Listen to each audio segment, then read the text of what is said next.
स्वाधीनता के 75वें वर्ष में संपूर्ण देश में अमृत महोत्सव के रूप में भिन्न भिन्न कार्यक्रम हो रहे हैं और इस अमृत महोत्सव वर्ष में विद्या भारती के द्वारा भी अनेक कार्यक्रमों की योजना की गई है।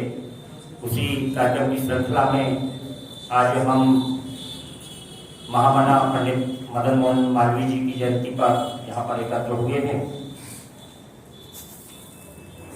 आज जिनका सानिध्य हमें प्राप्त हो रहा है उन सभी महानुभावों के परिचय हेतु में संस्था के प्राचार्य श्री संजय जी उपाध्याय भाई सबको आमंत्रित करूंगा कि वे मैनचेस्टर महानुभावों का हम सभी को परिचय कराने का कष्ट करें।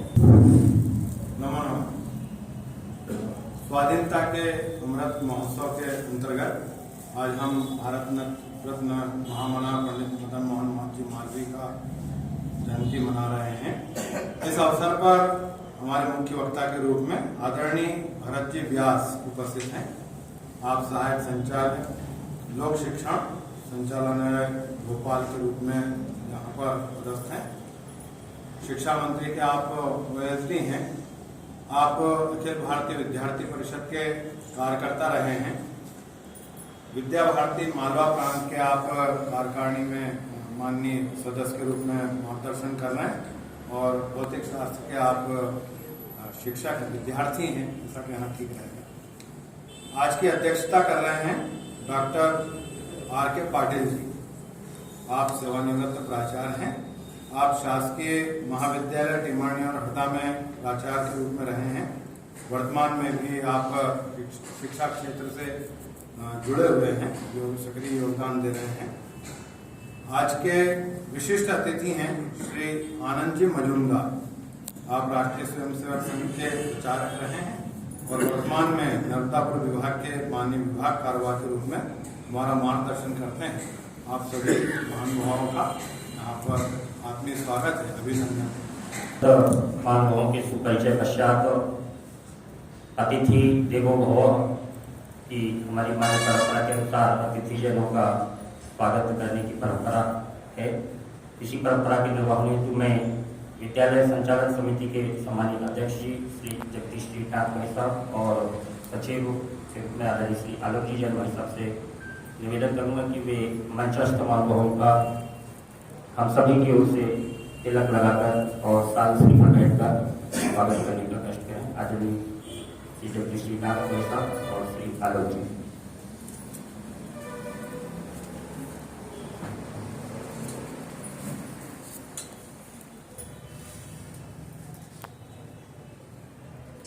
ओम स्वस्ति न इंद्रो दशहाना स्वस्ति न पूषा विश्ववेदाः स्वस्ति नस्तादक्षो अरिष्टनेमि स्वस्ति नो बृहस्पतिर्दधातु।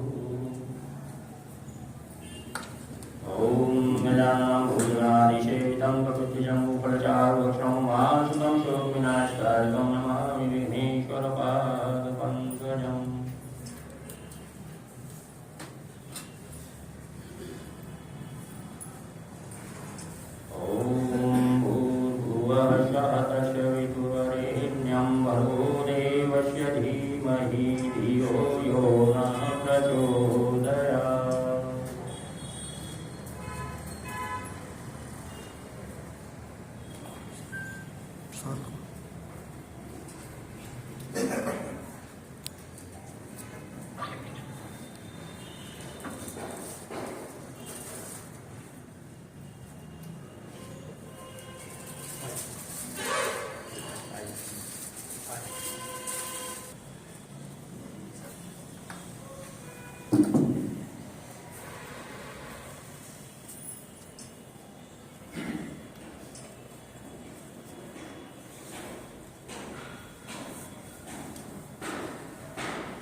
माता भारत माता पंडित मदन मोहन जी मालवीय स्मरण करते हुए मंच पर उपस्थित महानुभाव आदरणीय भरत जी, आदरणीय पाटिल जी और सामने वरिष्ठ जन एवं सभी इस कार्यक्रम में आए हुए मातृशक्ति सबको प्रणाम करते हुए आज हम सब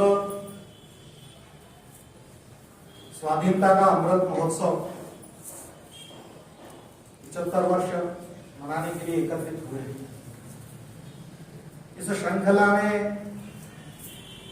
कई लोगों ने और स्वाधीनता के लिए अपनी आहुतियां दी हैं।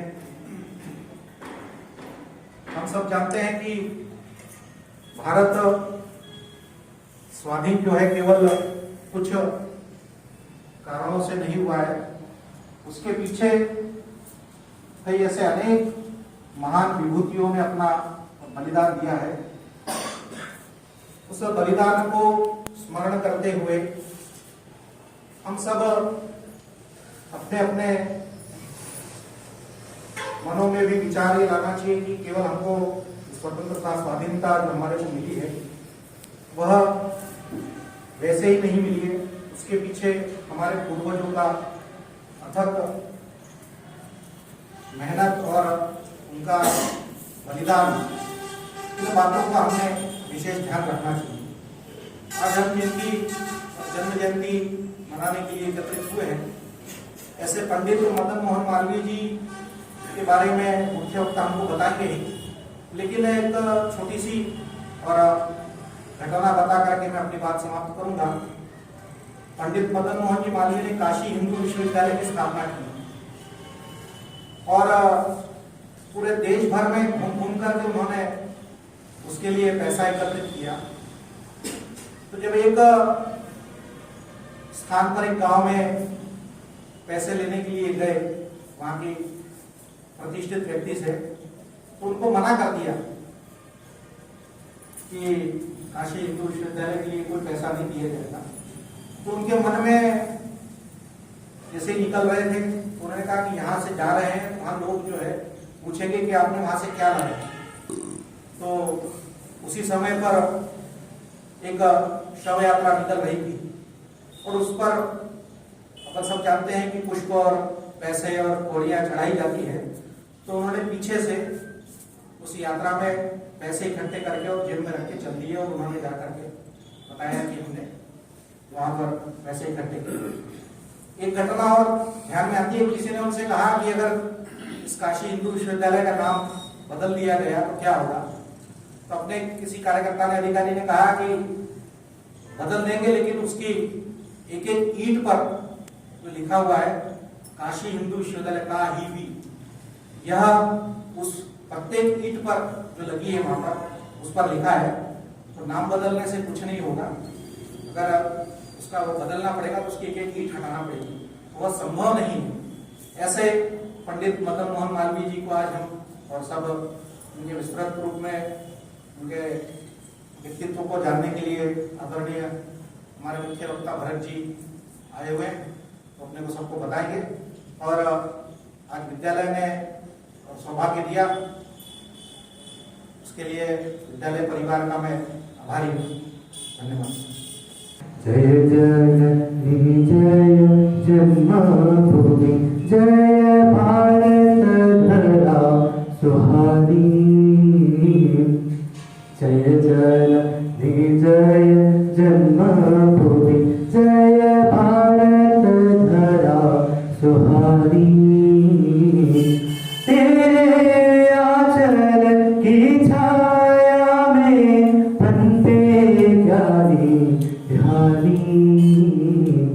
जय जननी जय जन्मभूमि, जय जननी जय जन्मभूमि, जय जननी जय जन्मभूमि, जय भारत धरा सुहानी।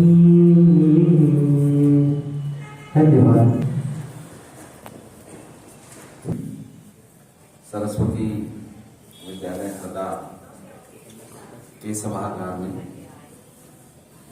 स्वाधीनता के अमृत महोत्सव के उपलक्ष्य में भारत रत्न महामना पंडित मदन मोहन मालवीय और पंडित पंडित अटल बिहारी वाजपेयी, भारत रत्न पंडित अटल बिहारी वाजपेयी जी के जन्म दिवस के उपलक्ष्य में आयोजित इस सभा, जिसका विषय है स्वाधीनता का अमृत महोत्सव और हमारे कर्तव्य। सभा की अध्यक्षता कर रहे पूर्व प्राचार्य R.K. पाटिल साहब, सभा में विशिष्ट अतिथि के रूप में उपस्थित राष्ट्रीय स्वयंसेवक संघ के विभाग कार्यवाह आदरणीय आनंद जी और इस सभा कक्ष में उपस्थित सभी विद्वान सज्जनों और देवी, हम सबको पता है कि भारत की जो स्वतंत्रता 15 अगस्त 1947 को जो भारत स्वतंत्र हुआ, उसके 75 वर्ष 2022 में पूर्ण होंगे और उसी के उपलक्ष्य में ये अमृत महोत्सव जो है पूरे देश में मनाया जा रहा है और विद्या भारती में विशेष रूप से इसका आयोजन हो रहा है। लगभग सभी विद्यालयों में, सभी स्थानों पर इस प्रकार के आयोजन। अब मुझे भी कहा गया कि आपको भी किसी कार्यक्रम में उपस्थित रहना है, इनका जो भी आदेश होगा वो शिरोधार्य होगा। लेकिन मैंने कहा मैं तो इतिहास का विद्यार्थी नहीं हूँ, इसलिए इतिहास की मेरी समझ उतनी अच्छी नहीं है। मैं तो विज्ञान का विद्यार्थी हूँ, लेकिन विषय का जो उत्तरार्ध है, भारत का स्वाधीनता संग्राम एवं हमारे कर्तव्य, तो जो उत्तरार्ध जो है विषय का, उसने मुझे प्रेरित किया कि इतिहास की बहुत ज्यादा समझ नहीं होने के बाद भी शायद इस विषय पर कुछ कहा जा सकता है या इस विषय पर कुछ चर्चा की जा सकती है, क्योंकि विषय केवल इतिहास का नहीं, विषय वर्तमान और भविष्य को भी अपने आप में समेटे हुए हैं। और भारत के इतिहास की हम बात करें तो भारत का ज्ञात इतिहास कितना प्राचीन है, इसके बारे में कोई एकदम ठीक रूप से दावा नहीं कर सकता। 5000 वर्षों का इतिहास तो हम सबको बहुत अच्छे से पता है। इन 5000 वर्षों में भारत ने कई स्थितियों का अनुभव किया है। हम उन्नति के शिखर तक भी गए, न केवल आर्थिक रूप से, तो अर्थ के साथ साथ सांस्कृतिक रूप से, राजनीतिक रूप से भी हम विश्व के सिर पर रहे। कहते हैं भारत विश्व गुरु था। अब विश्व गुरु की ये जो पदवी है, ये पूरे विश्व को पद दलित करके या पूरे विश्व पर आक्रमण करके हथियारों के बल पर प्राप्त की हुई पदवी या उपाधि नहीं,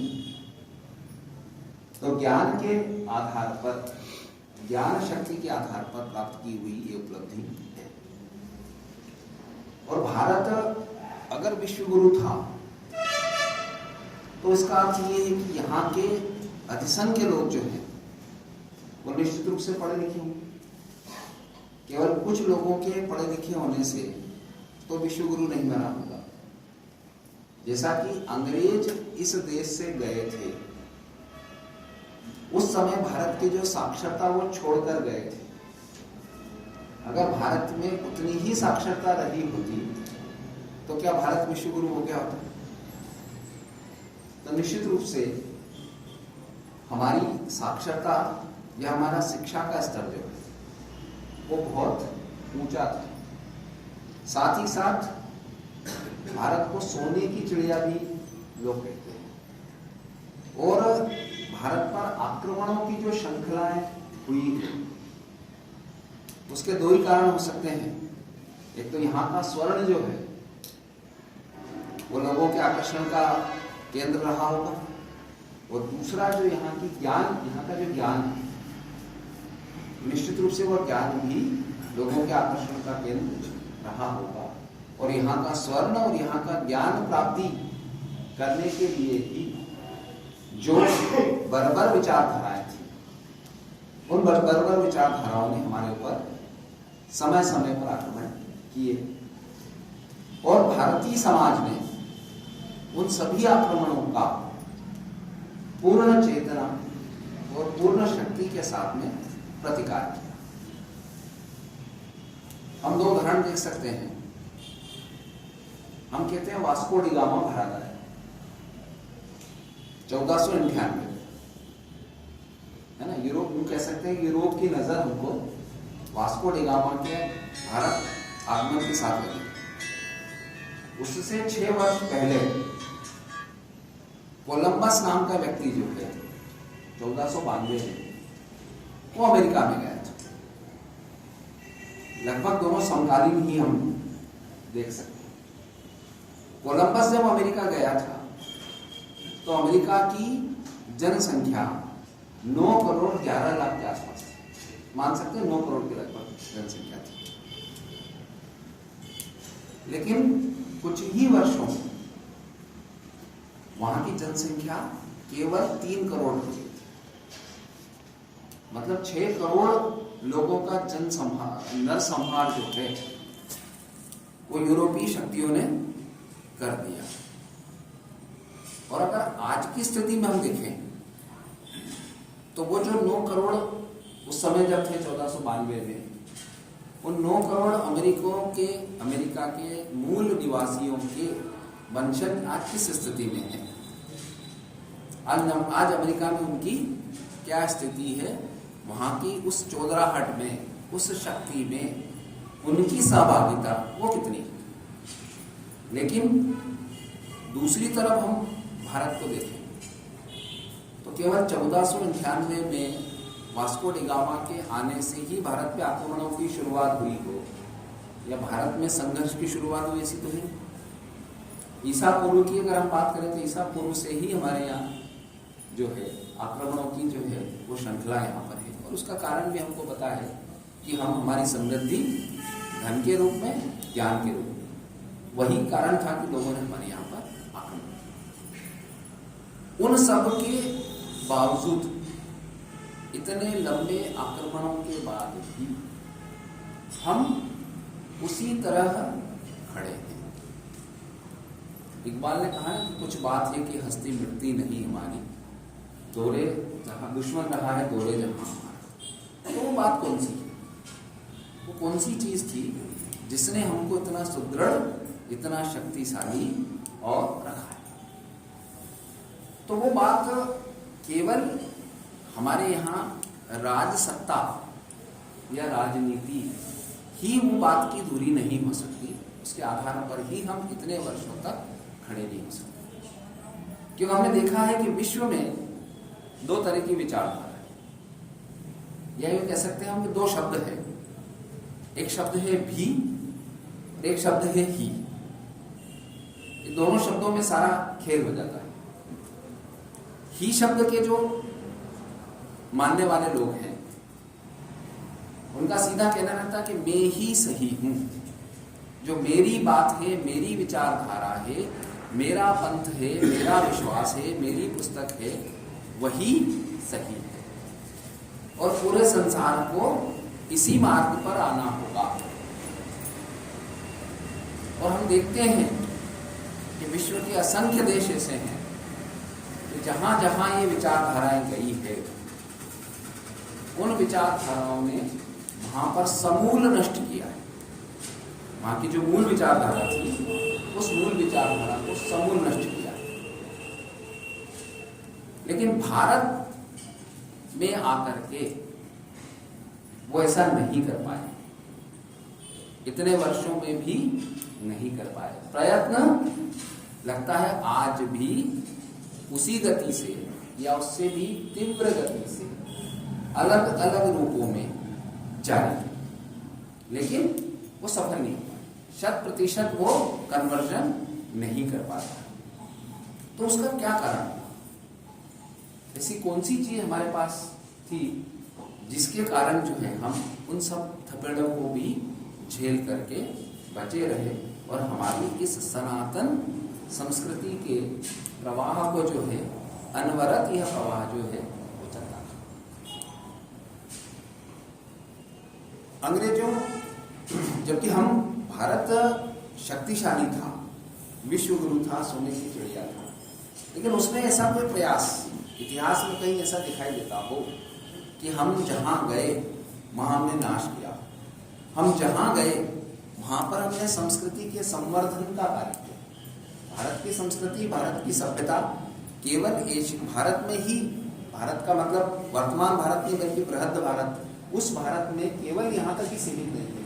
तो हम वियतनाम चले जाएं, कंबोडिया चले जाएं, जावा, सुमात्रा, इंडोनेशिया, किसी भी देश में आज हम देखते हैं तो भारत की जो संस्कृति है, वो सभ्यता के जो चिन्ह है, वो हमको सब जगह दिखाई देते हैं।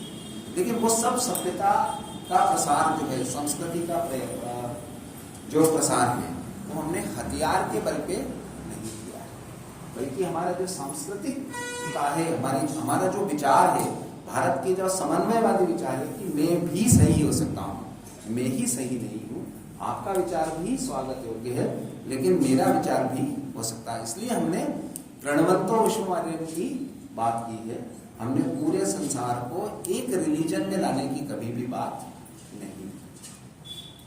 और वही कारण है कि हम इतने सारी चीजों को भी झेलते हुए, लेकिन हम में से यहाँ बैठे हुए अधिसंख्य के लोग ऐसे हैं जो सौभाग्यशाली है कि उन्होंने परतंत्रता की सांस की हवा में सांस नहीं ली। हम सब ने तो स्वतंत्रता की हवा में ही सांस ली। लेकिन स्वतंत्रता के पश्चात अगर हम तुलना करें, कहीं ऐसा तो नहीं लग रहा है कि स्वतंत्रता के पश्चात के वर्षों में हमारी संस्कृति का जो प्रवाह है, वो संस्कृति के प्रवाह को ज्यादा नुकसान जो है कहीं ना कहीं उठाना पड़ रहा है? क्या ऐसी स्थिति बन रही है? जब हम विषय की बात कर रहे हैं हमारे कर्तव्य, तो हमको इस ओर भी देखना होगा कि स्वतंत्रता के पश्चात हमारी क्या स्थिति रही है, स्वतंत्रता के पूर्व, स्वतंत्रता प्राप्त करने से पहले तो संघर्ष हमने किए हैं और हमारी उस विचारधारा को क्यों बनाए रखा है, अभी भी हम प्रयास करते हैं। लेकिन जो प्रयास अब जो दूसरी तरफ से जो प्रयास हो रहे हैं, उन प्रयासों का स्वरूप जो है उसके बदलने के कारण अब शायद कहीं न कहीं गिरावट जो है वो थोड़ा तीव्र गति से जो है वो दिखाई दे रही है, और हमको कहीं न कहीं जो है उन सबको रोकना होगा, इस पर भी बात करना होगी। स्वतंत्रता के संघर्ष की हम बात करें तो कई बार ऐसा लगता है कि 1857 से 1947 तक जो है ये स्वतंत्रता संग्राम का, संघर्ष का काल था। लेकिन 1947 के बाद भी हमें संघर्ष करना पड़ा।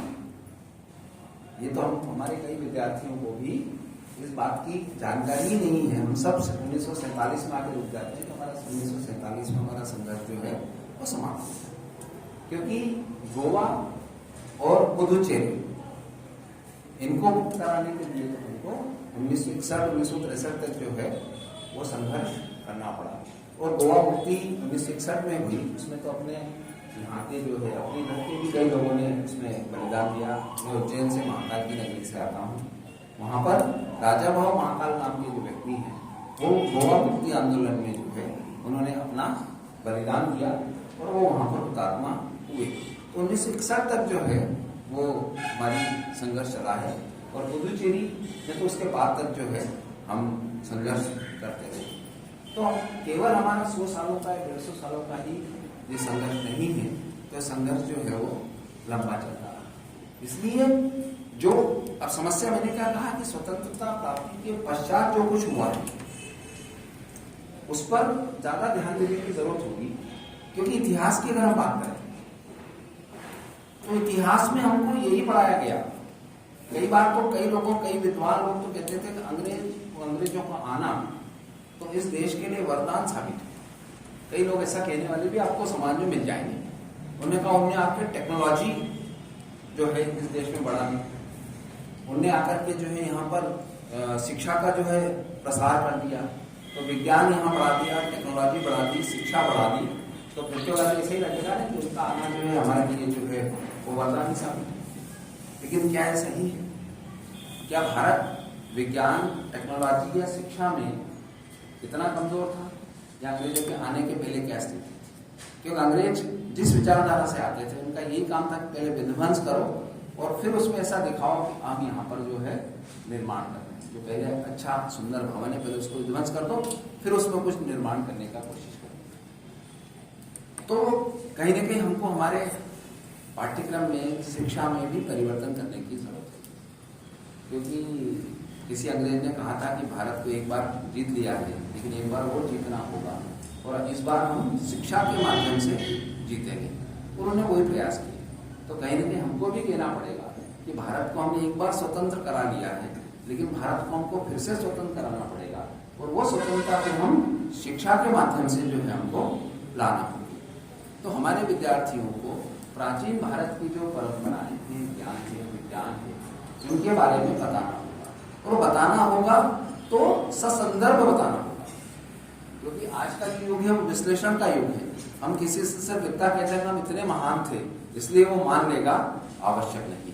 अगर हम उसको संदर्भ के साथ कहेंगे, संदर्भ के साथ कहेंगे तो फिर उसको मानना होगा, फिर हम उसके साथ चर्चा में जो टिक सकते हैं।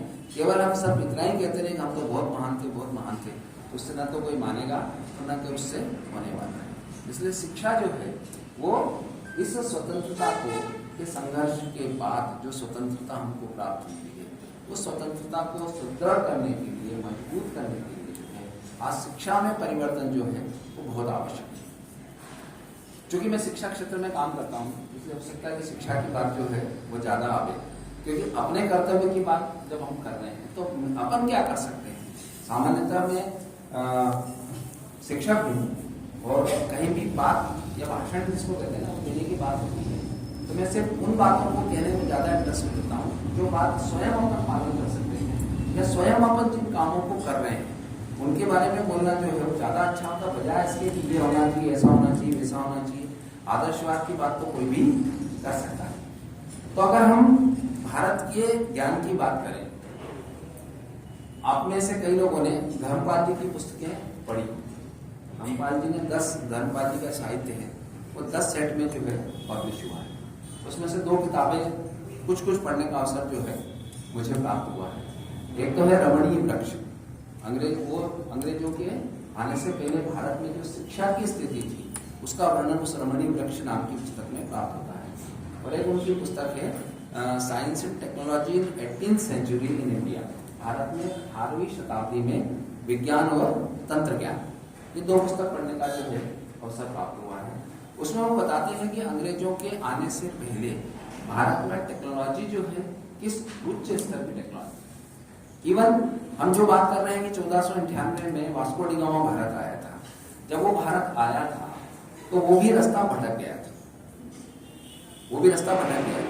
उसको रास्ता दिखाने का काम जो है वो हमारे गुजरात के एक व्यापारी ने किया था। और वो भी उसके पास, हमारा नाम मैं भूल रहा हूँ गुजरात के व्यापारी का, उस व्यापारी के पास में इतना बड़ा जहाज था कि वास्को डी गामा के जहाज का लगभग 10 गुना जहाज था। हमने कहा मुझे भारत जाना है, तो व्यापारी ने कुछ मत करो, तुम्हारा जहाज हमारे जहाज के पीछे बांध दो, भारत तक पहुंच जाओ। तो जो पहली बार यूरोप का व्यक्ति हमारे पास आया और हम अब इतिहास की पुस्तकों में हमारे बच्चों को बताते हैं भारत की खोज किसने की थी, हमारे बच्चे बोलते हैं वास्को डी गामा ने भारत की खोज की थी। अब ये इस प्रकार का तथ्य जो है अगर हम पढ़ाएंगे तो किस प्रकार से हम स्वाधीनता या हमारे स्व, जिसको कहते हैं ना स्व का जागरण जो है वो हम किस प्रकार से कर पाएंगे। तो अगर हम केवल जहाज की बात करें, जहाज को उदाहरण जो आगे देख लिया था कि इतना बड़ा जहाज जो है वो हमारे यहाँ पर उपलब्ध था।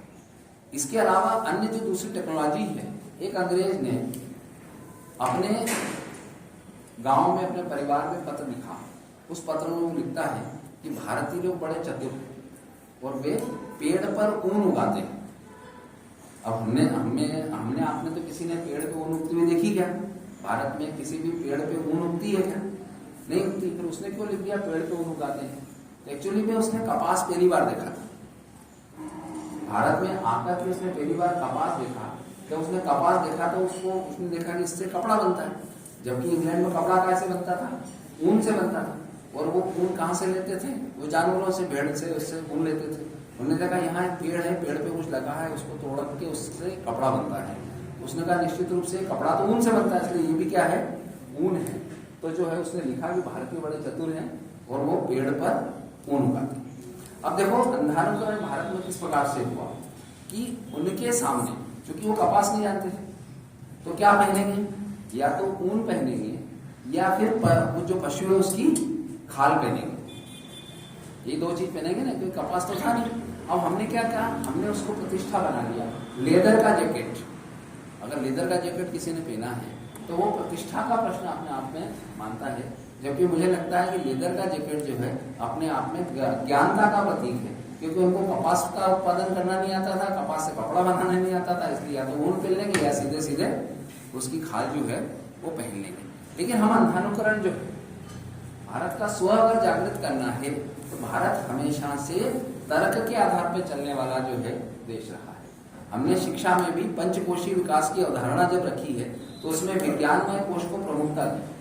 हमने अगर अन्नमय कोश, प्राणमय कोश, मनोमय कोश की बात की है तो विज्ञानमय कोश और आनंदमय कोश की बात भी की है। इसलिए बिना तर्क के आधार, बिना विज्ञान के किसी भी चीज का अंधानुकरण करना जो है ये भारत में कभी भी मान्य नहीं रहा है। स्वामी विवेकानंद का एक चित्र लगा है। स्वामी विवेकानंद को हम एक आध्यात्मिक पुरुष, आध्यात्मिक नेतृत्व के रूप में भारत में जानते हैं। और सामान्यतः स्वामी विवेकानंद की जब चर्चा होती है तो अध्यात्म के क्षेत्र में विवेकानंद का जो योगदान है उस पर चर्चा होती है। मैंने कहीं पढ़ा है स्वामी विवेकानंद का विज्ञान के क्षेत्र में योगदान। अब इस विषय में बहुत कम लोगों को जानकारी होगी कि स्वामी विवेकानंद ने विज्ञान के क्षेत्र में क्या योगदान दिया। मैं आपको बताना चाहूंगा कि भारत में आधुनिक विज्ञान की जो पढ़ाई शुरू हुई है, आधुनिक विज्ञान के जो अनुसंधान केंद्र भारत में शुरू हुए हैं वो विवेकानंद जी की ही देन है।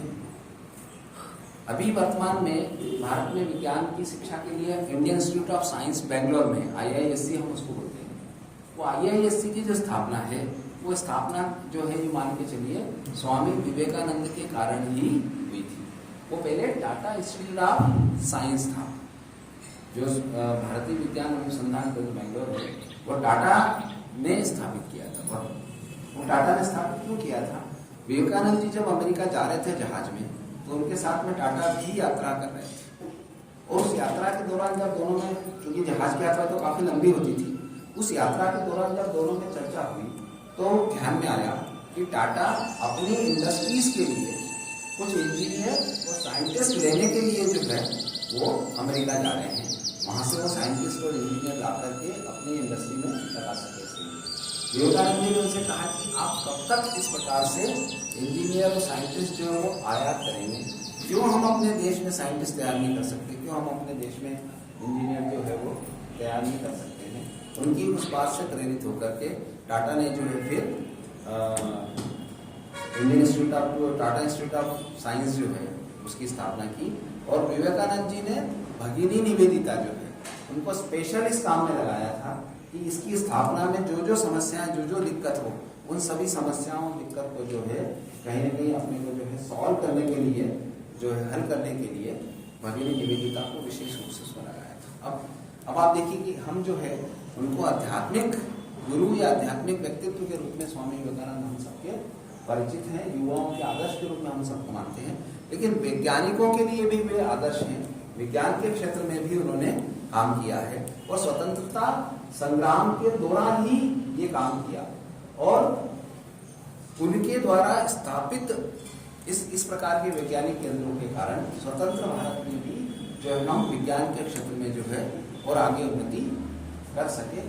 और आज भी जो है हम विज्ञान के क्षेत्र में पुनः सिरमौर करने की स्थिति में हैं।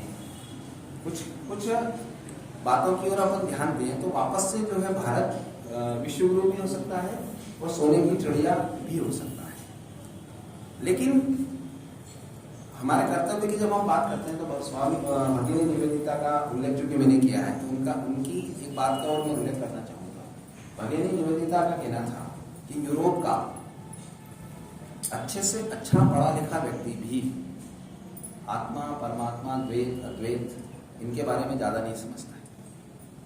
और भारत का अनपढ़ से अनपढ़ व्यक्ति, ग्रामीण व्यक्ति भी इन सब बातों को समझता है ना। आत्मवत सर्वभूतेषु का विचार जो है वो भारत के ग्रामीण व्यक्तित्व तक भी है। लेकिन दूसरी तरफ यूरोप का अनपढ़ व्यक्ति भी जो नागरिक कर्तव्य हैं उन नागरिक कर्तव्यों के प्रति सचेत है। लेकिन भारत में अच्छे से अच्छा हाईली एजुकेटेड व्यक्ति भी नागरिक कर्तव्यों के प्रति उतना सचेत है। तो स्वाधीनता, हमको हमारे स्वाधीनता को मजबूत करना है, हमारा स्वयं का तंत्र हमको जो है विकसित करना है। तो स्वयं का तंत्र जो है वह स्व से ही जागृत होगा, स्व से ही विकसित होगा, स्वयं को ही विकसित करना पड़ेगा, तब जाकर के जो है हम स्व के तंत्र को, स्वयं के तंत्र को जो है वो विकसित कर सकेंगे। इसलिए कहीं न कहीं वर्तमान में विद्यालयों की भूमिका भी जो है सो बहुत महत्वपूर्ण हो जाती है कि हम किस प्रकार से विद्यार्थियों में नागरिक कर्तव्यों के बारे में जो है वो हम बात करें, कैसे उनमें नागरिक कर्तव्य जो है वो ठीक प्रकार से आ सके, इस पर काम करें। क्योंकि मैं भी शिक्षक हूँ, कुछ विद्यालयों में प्राचार्य के रूप में काम करने का अवसर भी मुझे मिला है, तो मैंने कुछ जगह प्रयोग किया कि अच्छे नागरिकों का निर्माण कैसे किया जाए। अच्छे नागरिकों का निर्माण केवल पुस्तक पढ़ाने से, किसी विषय में 100 में से 100 अंक को लेकर आ गया कि एक अच्छा नागरिक बन जाएगा, ये लगता नहीं है। तो हमने कुछ प्रयोग किए। उसमें एक प्रयोग ये किया था मैंने, ताला मुक्त विद्यालय। विद्यालय के किसी भी कक्ष पे ताला नहीं लगेगा, क्योंकि विद्यालय की प्रत्येक वस्तु पर पहला अधिकार किसका है? विद्यार्थी का अधिकार है। और अगर विद्यार्थी का अधिकार है तो उस वस्तु तक उसकी पहुंच होना चाहिए। अगर उसकी पहुंच नहीं है, ताला लगा है, तो फिर उसको कैसे समझ में आएगा कि मेरा क्या अधिकार है, क्या कर्तव्य है मेरा। अगर अधिकार उसका है तो साथ में उसमें ये भावना भी आना चाहिए कि इसको संरक्षित सुरक्षित रखना ये भी मेरे कर्तव्य में आता है।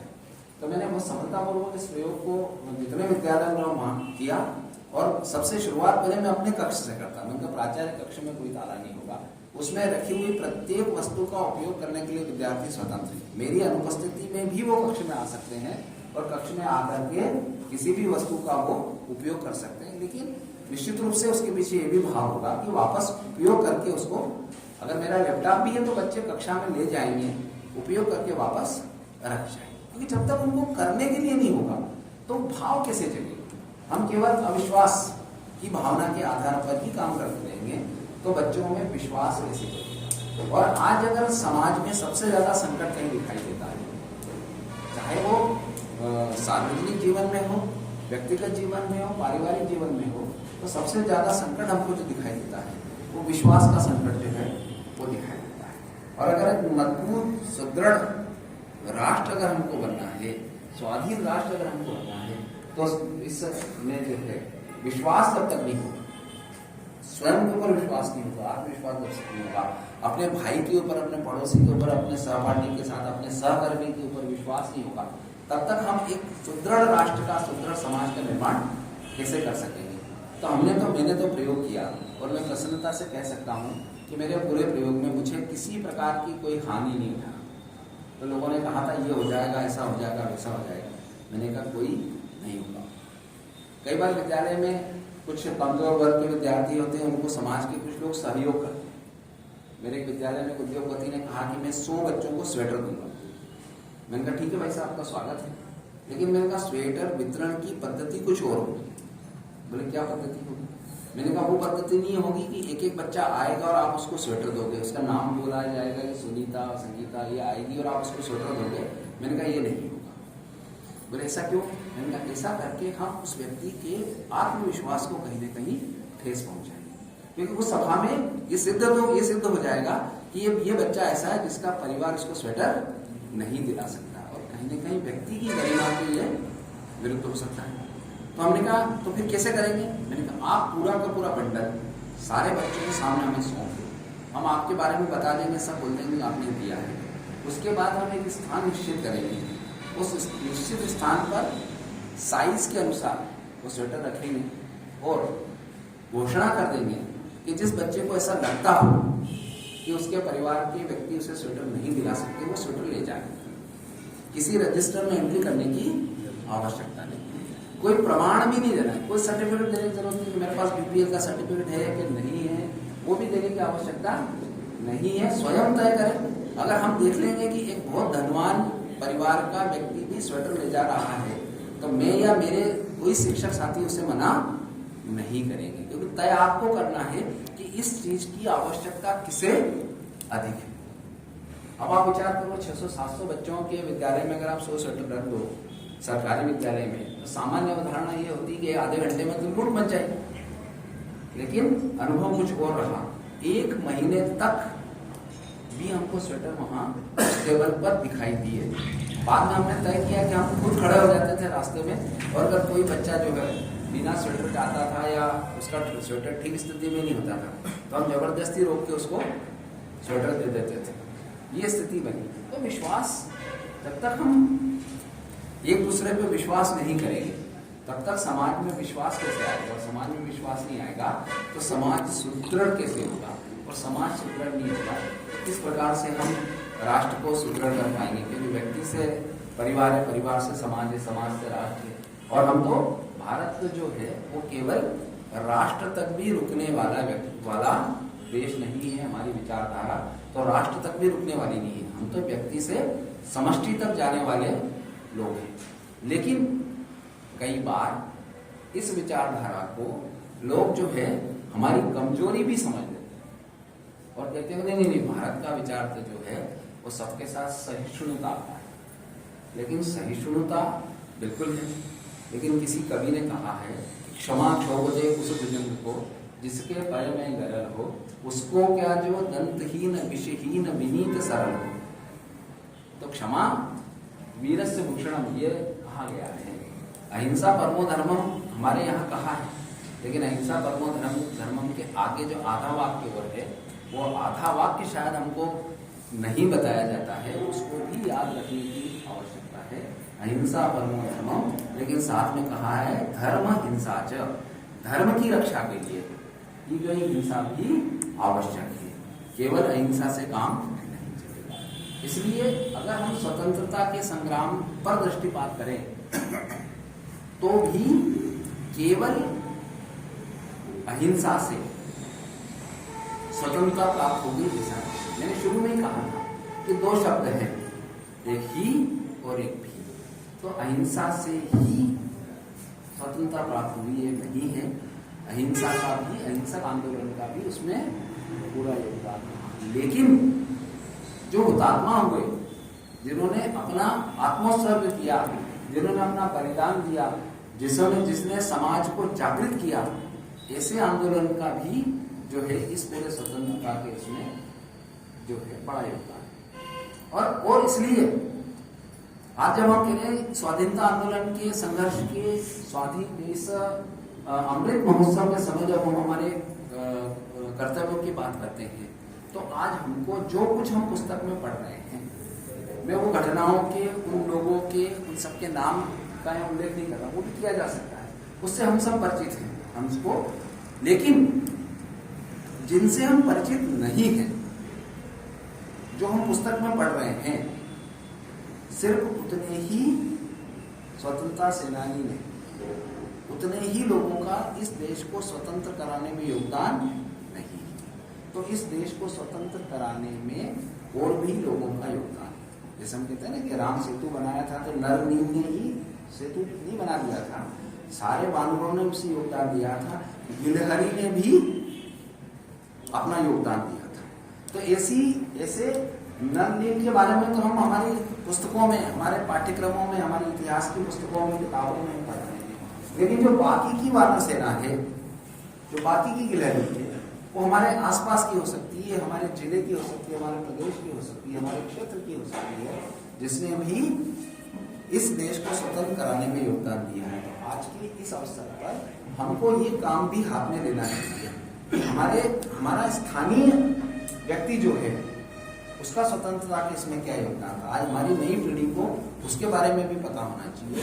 जो अनसंग हीरोज हैं जिनके बारे में बात नहीं हुई है, ऐसे व्यक्तित्व जिनके बारे में हमको कहीं पढ़ने को नहीं मिलता है, आज आवश्यकता इस बात की है कि हम उनके बारे में भी खोजें। और हम पाएंगे कि समाज के हर वर्ग ने, जो समाज जो किसी भी रूप में सर्वोच्च शिखर से जो है समाज की अंतिम पंक्ति तक खड़ा हुआ जो व्यक्ति है, वो किसी भी मत पंथ संप्रदाय और वो जाति वर्ण का हो, सभी लोगों ने बढ़ चढ़ करके जो है इस स्वतंत्रता के आंदोलन में जो है अपना सर्वस्व बलिदान दिया। कई लोगों के नाम हमको याद है, चंद्रशेखर आजाद का नाम हमको याद है। उनके पास में उनके माता पिता के पास खाने के लिए भी व्यवस्था ठीक से नहीं थी, लेकिन क्रांति का पैसा उनके पास था। किसी ने कहा कि इसमें कुछ पैसा अपने माता पिता को दे दो, उनका जो है योगक्षेम इससे चल जाएगा। उन्होंने कहा मैं उनको गोली मारना पसंद करूंगा, लेकिन क्रांति के पैसे में से कोई पैसा मैं उनको नहीं दे पाऊंगा। अगर मैं उनकी दुरावस्था नहीं देख पाऊंगा तो मेरे पास रिवॉल्वर है, मैं उससे उनको गोली मारूंगा। अब इस देश के प्रति अब इससे ज्यादा अवधारणा क्या हो सकती है। अब आज की स्थिति में देखें तो आज कई बार क्या होता है कि व्यक्ति थोड़ा सा भी अगर त्याग करता है तो उस त्याग के बदले में फिर रिटर्न की जो है, त्याग के बदले में मुझे क्या मिलेगा, या मैंने ये त्याग किया अब तो मुझे मिलना चाहिए। समाज में हम इस प्रकार की स्थिति में जो है देखते हैं। तो जब हम ऐसे उदाहरण जब देखते हैं तो कहीं ना कहीं हमको विचार आता है कि स्वतंत्रता जो हमको प्राप्त हो गई, स्वाधीनता तो प्राप्त हो गई, लेकिन स्वाधीनता की वो जो स्पिरिट है, स्वतंत्रता संग्राम की जो स्पिरिट है, वो स्पिरिट को अगर बनाए नहीं रखा तो कहते हैं ना किसी चीज को, जैसे कोई भवन है, हम विद्यालय के भवन में बनाते हैं, देखते हैं बड़ा भवन हम विद्यालय को बना लेते हैं, लेकिन बाद में उस विद्यालय का अनुरक्षण जो है, उसका जो मेंटेनेंस है, वो मेंटेनेंस कई बार ऐसा लगता है कि भवन बनाने से भी कठिन काम जो है उसका अनुरक्षण हो जाता है, उसका मेंटेन हो जाता है, उसको मेंटेन करना हो जाता है। तो स्वतंत्रता प्राप्ति के लिए तो हमने असंख्य बलिदान और संघर्ष किए ही है, लेकिन अगर हमने और संघर्ष नहीं किया तो शायद तो हमको इस प्राप्त स्वतंत्रता की रक्षा करना जो है वो भी कठिन होगा। तो हम सब के लिए हमको संघर्ष, स्वतंत्रता प्राप्ति के लिए संघर्ष की आवश्यकता नहीं पड़ी। आज संघर्ष के मायने बदल गए हैं, अर्थ बदल गए हैं। अब जैसे हम कहते हैं, कई बार विद्यार्थियों से जो सामना पड़ता है तो कहते हैं हम कि विद्यार्थियों में अनुशासन होना चाहिए। अब मैं कहता हूँ कि मुझे समझ में नहीं आता है अनुशासन होना चाहिए, मैंने क्या होना चाहिए। अनुशासन तो ऐसा है जैसे स्टेशनरी है। अगर हम किसी दुकान पे जाए और उससे कहें कि तो 100 रुपए की स्टेशनरी दे, भले दुकान का नाम कमल स्टेशनरी मार्ट है और वहां लिखा है सभी प्रकार की स्टेशनरी मिलती है, लेकिन अगर हमने उसको कहा 500 रुपए की स्टेशनरी दे दे तो कुछ नहीं देगा। हम उसको कहेंगे कि 500 रुपए की स्टेशनरी दे दे तो वो क्या कहेगा, बताओ क्या देना है। हम कहेंगे भैया अगर ये स्टेशनरी की दुकान स्टेशनरी दे दे, तो फिर भी क्या कहेगा कि बताओ तो सही देना क्या है। तो मुझे लगता है अनुशासन भी उसी प्रकार की बात है। उनका अनुशासित रहना चाहिए। अनुशासित रहना चाहिए मने क्या, उसका अर्थ क्या है, करना क्या है। अनुशासन में रहना मने क्या करना है। तो आज अगर देश के लिए संघर्ष करना है, देश के लिए बलिदान करने की सीमा पे जाकर के तलवार उठा के रक्त बहाने की आवश्यकता तो शायद उतनी प्रतीत नहीं होती है, लेकिन हम समाज में रहकर, घर में रहकर के, हमारे कार्यस्थल पे रहकर, कर्तव्य स्थल पर रहकर के इस स्वाधीनता की रक्षा तो कर सकते हैं। वो छोटी छोटी बातों के साथ में हम कर सकते हैं। जिस कमरे में हम नहीं हैं उस कक्ष का स्विच ऑफ आसानी से किया जा सकता है। जिस कक्ष में हम नहीं हैं, हम जा रहे हैं, तो जाते समय उस कक्ष का स्विच ऑफ तो किया जा सकता है। अगर हमने कक्ष का स्विच ऑफ किया है तो ये मान के चलिए हमने इस देश की स्वाधीनता की रक्षा की है। क्योंकि हम देख रहे हैं भारत का ही 1947 में आजादी के जश्न में जो दुखदायी अध्याय था, भारत का विभाजन हुआ, पाकिस्तान और बांग्लादेश जो बने हैं। आज पाकिस्तान की स्थिति क्या है, उसकी आर्थिक स्थिति ऐसी है कि यूँ मान के चलो कि लगभग उसकी पूरी स्वाधीनता, स्वतंत्रता जो है वो चीन के यहाँ पर गिरवी रखी हुई है। उसकी स्वतंत्रता किसी भी दिन चीन उसके साथ कुछ भी कर सकता है। तो हमको हमारे देश के संसाधनों का भी, छोटे छोटे संसाधनों का भी ध्यान देना, और जो हम बहुत आसानी से हम कर सकते हैं। मैंने कहा बिजली हम हम बंद कर सकते हैं। जल की, क्योंकि ऐसा कह रहे हैं लोग कि आगे जो विश्व युद्ध होगा वो पानी के ऊपर होगा, लेकिन हम पानी को खिलाते समय जो है कई बार ध्यान ही नहीं रखते। इतना बड़ा गिलास है, 2 घूंट लिए, बाकी का पानी उसका क्या होगा उस पर हमने कभी विचार ही नहीं किया। हम शादी ब्याह में जाते हैं तो हम देखते हैं कि प्लेट जहाँ स्वयं पहले तो ये होता था कि कोई दूसरा व्यक्ति जो है आपको रख कर जाता था, जो वर्तमान कई बार मजाक में हम उसको गिद्धभोज कहते हैं। वर्तमान गिद्धभोज की व्यवस्था में तो सारी वस्तुएं हमें ही लेना है, लेकिन उसके बाद भी है ना सर्वेक्षण करो, बच्चों से स्पेशली कहना कि कहीं अघोषित सर्वेक्षण करो, ध्यान दो कि 100 व्यक्तियों ने प्लेट रखी है, उस 100 में से कितने व्यक्ति जिनकी प्लेट में जूठन था, तो आप देखेंगे कि 90 से 95। ऐसे में ये प्रयोग मैं अपने बच्चों से करा चुका हूँ, ये ऐसा सर्वे भी करा चुका हूँ। चुपचाप किसी शादी में गए हो तो किसी को नहीं पता, बस तुम अपना ध्यान रखो, गिनती रखो कितने लोगों ने प्लेट रखी, उसमें से कितने लोगों ने जूठा छोड़ा, कितने लोगों की प्लेट ठीक थी। तो ये भी हमारे देश के लिए, हमारी स्वाधीनता की रक्षा के लिए जो है देश के संसाधनों को जो ठीक प्रकार से रखना है जो है वो भी जरूरी है। तो समय मेरे ख्याल से हो गया है ना। तो कुल मिला के भारत का जो समाज है वो हमेशा संघर्षशील समाज रहा है, और हमारी जो चिति है, हमारी जो चेतना है वो धर्म के आसपास चलती है, और वही धर्म जो है धारयति धर्म, उस धर्म के कारण ही धर्म का जो सूत्र है, उस धर्म का सूत्र ही हमको इतने संघर्षों के बाद भी इस स्थिति में रख सका। नहीं तो मैंने 1492 और 1498 का उदाहरण आपके सामने रखा है, और इसके अलावा जो है यूनान, रोम, मिस्र मिट गए जहां से गाना है ना, तो वहाँ ईरान में तो सभी अग्नि की पूजा करने वाले लोग थे ना। आज क्या है, क्या ईरान में कोई व्यक्ति अग्नि की पूजा करने का साहस कर सकता है? नहीं कर सकता है, पूरी तरह से समूल नाश वहां से हुआ है। तो हमारे भारत का जो समाज रहा है उसकी जो संघर्ष की परंपरा रही, वर्तमान समय में कहीं ना कहीं इसमें भी क्षीणता दिखाई दे रही है, क्योंकि श्रम की जो महत्ता हमारी यहाँ है अब वो शायद कम होती दिखाई दे रही। श्रम जो है वो सम्मान का परिचायक होना चाहिए, लेकिन वर्तमान परिस्थिति में श्रम जो है वो शायद सम्मान का नहीं, कहीं न कहीं तिरस्कार का जो है परिचायक है। आज विद्यालय में अगर विद्यार्थी झाड़ू लगा दे तो अगले दिन प्रेस में छप जाए, तो जब श्रम ही नहीं करेगा, अगर हमारी पीढ़ी श्रम नहीं करेगी, अगर हम आधुनिक विज्ञान की बात भी करें, डार्विन की बात भी करें, डार्विन के सिद्धांत की बात भी करें, तो जो स्पीसीज कुछ नहीं करेगी वो स्पीसीज अपने आप खत्म होने वाली है। हमने कहा बंदर को पूंछ काम नहीं आ रही थी, मनुष्य को तो पूंछ खत्म हो गई।